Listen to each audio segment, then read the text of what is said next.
The lore of black magic has persisted throughout history and across cultures, leading many to wonder if it holds any significant presence in specific regions.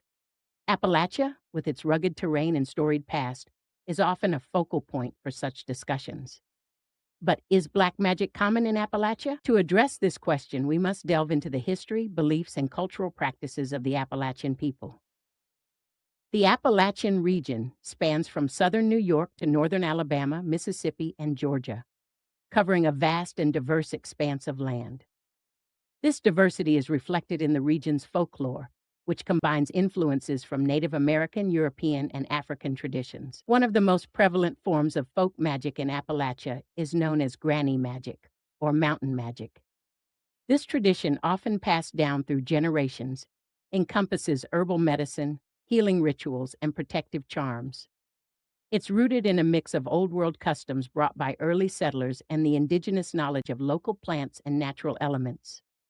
However, granny magic is generally considered a form of white or neutral magic, focusing on healing and protection rather than harm. Black magic, on the other hand, is often associated with malevolent practices intended to control, harm, or manipulate others. While tales of hexes, curses, and dark rituals do exist within Appalachian folklore, these stories are generally less common and often serve as cautionary tales rather than reflections of widespread practice. The fear of black magic can sometimes be more about cultural narratives and societal fears than about actual practiced rituals. Religion also plays a crucial role in shaping the view of magic in Appalachia. The region is known for its strong Christian faith, particularly among Protestant denominations. The influence of the church has historically condemned practices viewed as witchcraft or black magic, often equating them with evil.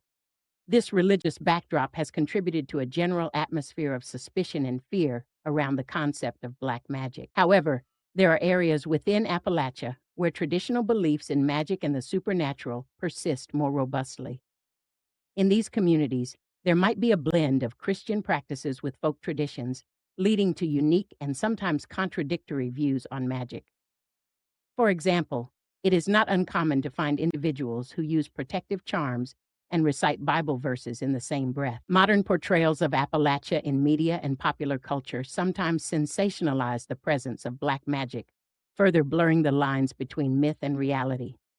Shows, books, and movies often depict the region as a mystical and eerie place, perpetuating stereotypes that can overshadow the everyday experiences of those who live there. In conclusion, while Appalachia is rich in folklore and traditions that include elements of magic, the widespread practice of black magic is not well supported by historical or contemporary evidence.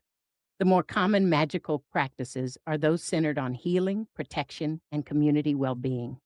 The idea of black magic in Appalachia often owes more to myth and misunderstanding than to lived reality. Therefore, it is essential to approach this topic with a nuanced understanding, recognizing the region's cultural complexity and the diversity of its people's beliefs and practices.